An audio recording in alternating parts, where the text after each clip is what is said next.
Welcome back, guys and girls. We've got Quena, who's called in, and we're going to, I don't know if we're going to be able to link. Well, all I can hear is an engaged tone in my ear. But Quena, anyway, if you're listening, hun, you wanted the question on any kind of chart, all right, with regards to genetics. Now, this question specifically is about cystic fibrosis. And cystic fibrosis is an inherited genetic condition expressed in the recessive form. Okay, now, if we're looking at something that is recessive, it means that you need two homologous chromosomes that are recessive to show through. So, what I'm going to do here is show you the following first. Okay, we get different types of crosses. Now, before we even go into that, we get complete dominance. You get incomplete dominance, and you get codominance. Okay, before we even go into the pedigree chart, because I'm going to show you how to do a pedigree chart no matter what that pedigree chart's about and how to analyze it. And once you can do that, I promise you now, you will get full marks for any pedigree chart that's given to you. So here we go. Complete dominance means that your dominant gene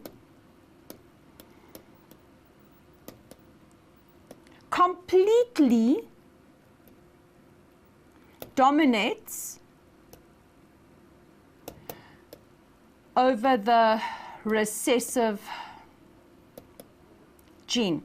Now, what does that mean? It means that if we have the genetic makeup as capital B, or capital B, small b, you are going to see black. And only if there are two little b's will you see white. Okay, so your dominant gene completely dominates over the recessive gene. So if the recessive gene's there, you're not even going to see it because the dominant gene will dominate. That is why parents with, you can have two parents that have black hair, and they can actually have a baby that has blonde hair. Why? Because each parent could have had the recessive gene. Look, they could each have had this recessive gene there. So if they were heterozygous, if you look at them, they would have had black hair, but the recessive gene would have been there so that they could have a baby with white hair or with blonde hair or whatever the case is. Okay. When we look at incomplete, Quena, are you listening, hun? Yes, I'm listening. Cool. Okay. Incomplete dominance means that the dominant gene doesn't completely dominate. So what we have, so it's incomplete. There is incomplete dominance. So if I have capital B, the organism will have black hair. Let's say we've got mice. All right? If it is heterozygous, we are going to have gray babies. And if it is homozygous recessive, then the babies will be white. So the minute there's incomplete dominance, we have an in-between color. And we've just lost our caller again. We have an in-between color. So if I have red and white, I end up with pink. If I have purple and white, I end up with mauve. If I have black and white, I end up with gray. All right, but now, codominance is not just the in-between color. So I'm going to go here. If I have capital R, it's red. If I have capital R, small r, it's pink. And if I have small r, it's white. And this is always easy to see. Why? Because the minute it is heterozygous, you can see that it's heterozygous because there's that mixture of the two colors. So red and white, pink, black and white gives you gray. Codominance means that both dominant genes share, and I'm going to put in brackets, share the characteristic. So an example here would be blood. Why? because we have the different blood groups. We have A, we have B, we have AB, and we have O. And the only time it can be O is if the person has both O's, because O is recessive. But A and B co-dominate, so they will both be there. If using color, the best way to describe it would be if I have a black mouse and a white mouse and I breed them together, I have a black with white spots. Okay, so it co-dominates. You don't have a mush of the two colors. You have those two colors both equally represented, or those two characteristics equally represented. So there is equal, I'm going to write here, equal representation of your dominant genes. Okay, now having said all of this, we go back to our question and we see what goes on here. They will tell you that the circles are females and the males are normally squares, and blah-de, blah-de, blah-de, fish paste. What you look for here are your recessives. You look for any recessives that you can see. Okay, so with our recessives, what are we going to look at here? We have unaffected female is a clear square, a circle. Unaffected male is a clear square. But if it's affected, it's going to be shaded. It doesn't matter what disease, what it is that they're showing you here. This is how to work a pedigree chart. You always work backwards. So we have a look. Here is a child. This offspring here is affected. If this child is affected, it means it must have the recessive gene, because it tells you here it's in the recessive form. Whatever, I haven't even finished reading the question. It's in the recessive form. In other words, you can only see the affected person when they have two small genes. So let's say the letters we're using here are capital B and small b. So if it's dominant, it's a capital. If it's recessive, it's a small. So affected female is going to be recessive, so it'll be little b, little b. Affected female, little b, little b. And this should be male here, so this question is wrong, okay? But it's little b, little b. If it is unaffected, it's either going to be capital B, small b, or it's going to be capital B, the same here. Capital B, small b, or capital B, because we can only see this disease if it is in the recessive state. So every single one of the little structures here that are affected are going to be shaded. So if they're shaded, we know they are small b, small b. So now we work backwards and we say, okay, for 1 and 2 to have 4, they must be heterozygous. Why? Because each of these parents must have the recessive trait for it to be in the offspring.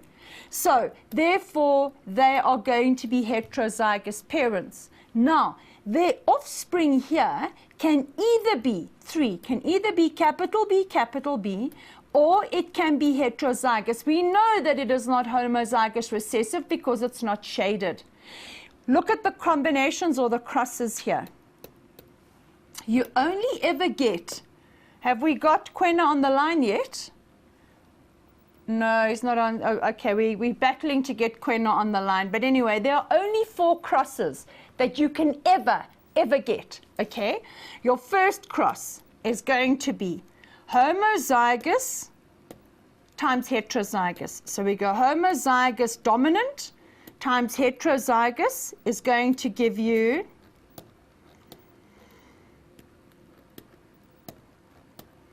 here, your genotype, you are going to have 50% are going to be capital B, and 50% are going to be capital B, small b, which means if you look at them, you're going to have 100% black.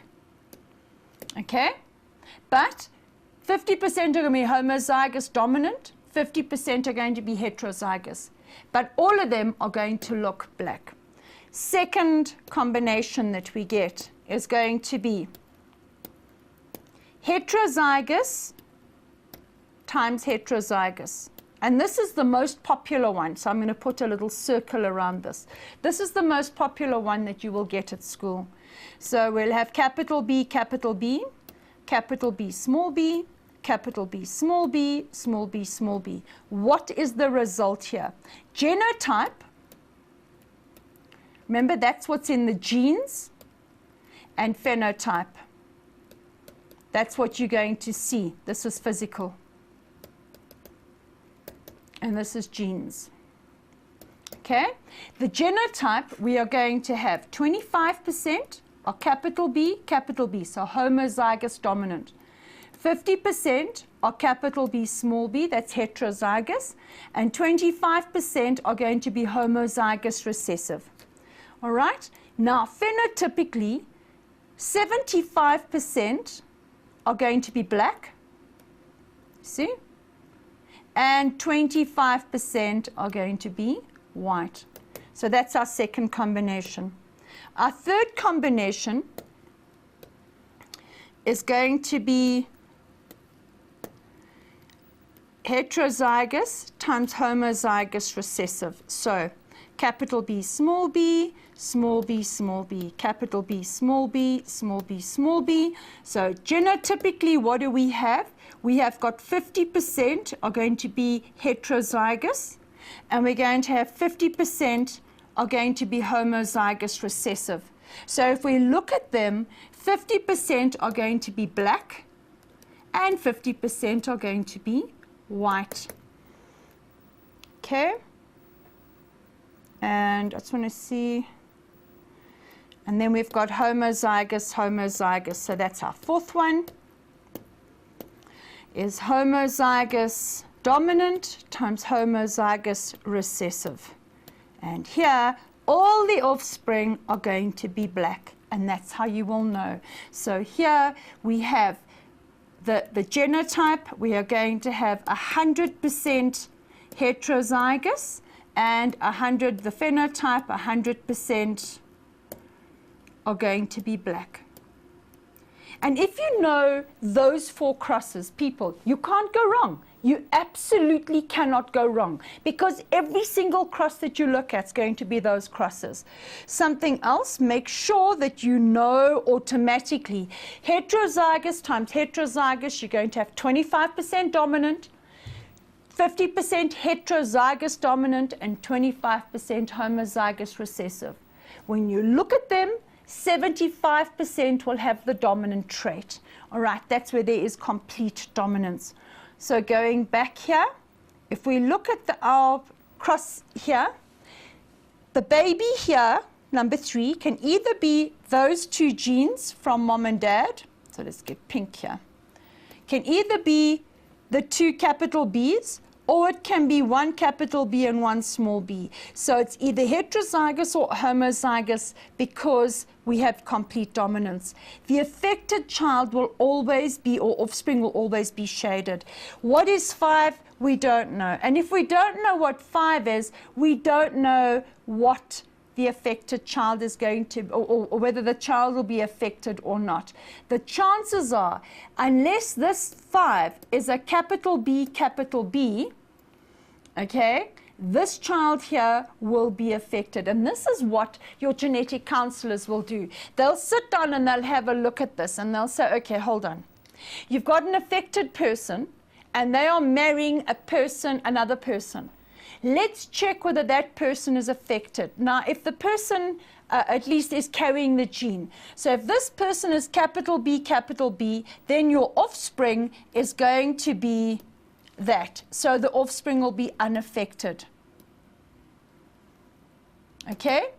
If this one, number 5, is, let's use another color. If number 5 is capital B, small b, in other words, heterozygous, then people, there's going to be a 50% chance that the baby is unaffected, and there's going to be a 50% chance that this child will be affected. And that is the information they're going to give the parents, and the parents can then decide, because they now have they have an educated decision, because they have the facts, and they can say, you know what?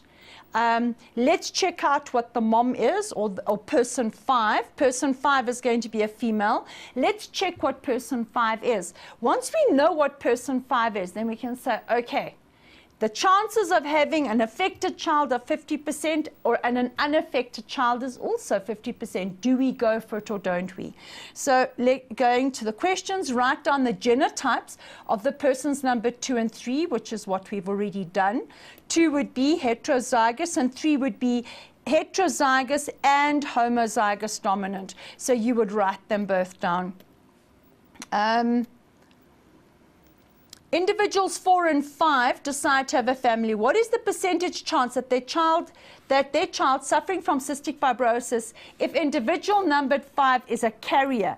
Now, if number 5 is a carrier, it means that they are heterozygous. So they are telling us, we already know that this cystic fibrosis, that they want us to use C's. I don't like using the same letter like C's and S's because it's very difficult to see the difference.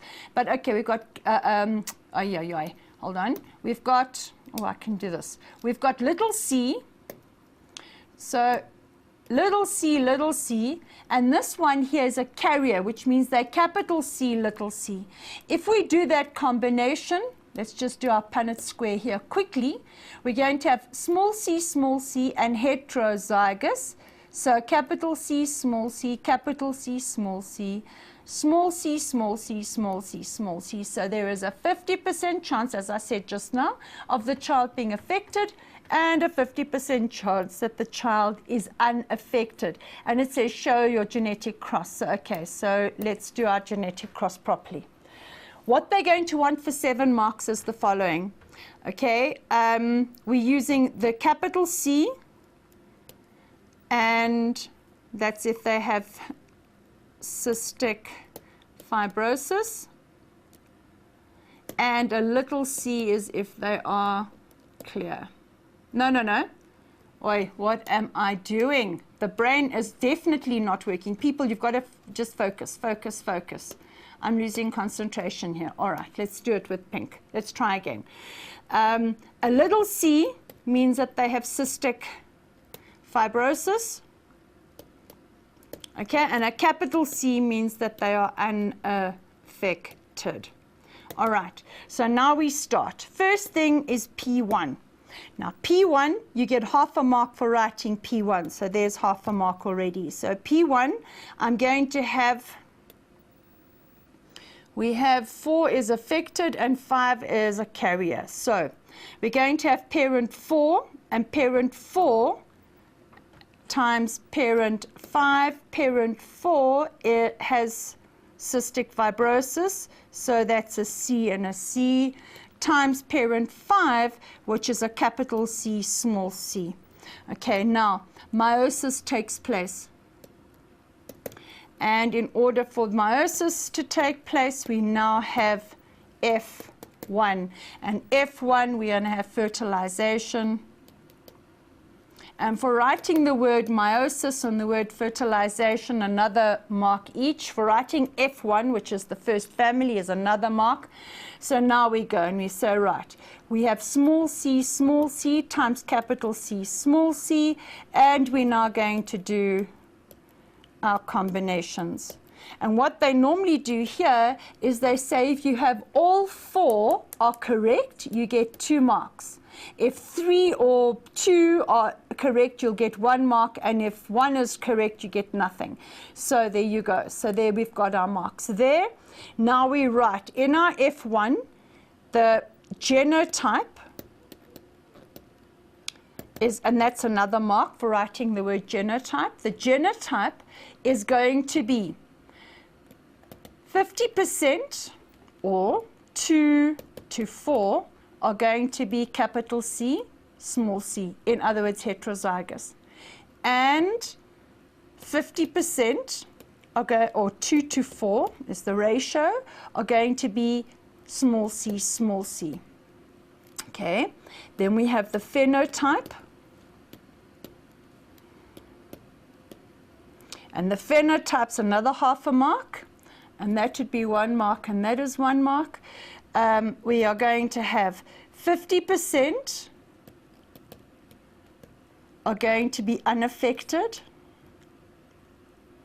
and 50% chance of the baby being affected. Okay, with cystic fibrosis.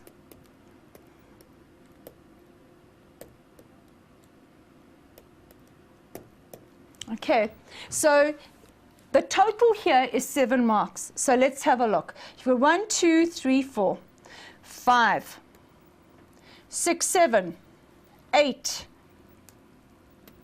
9, okay, and for writing this out here, another mark is 10. So to get 7 out of 10 marks, piece of cake. Just remember, if it is shaded, it is always going to be homozygous for that trait. And if it is unshaded, all you do is you go back and you have a look. If the parents to produce an offspring that had cystic fibrosis, it means that both these parents had to have had that little the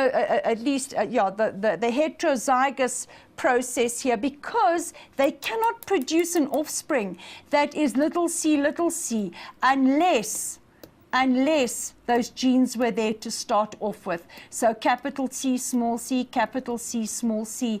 Those two little c's are going to give you your offspring. And your offspring then is affected. All right, people, we're going to go to the studio for an ad break.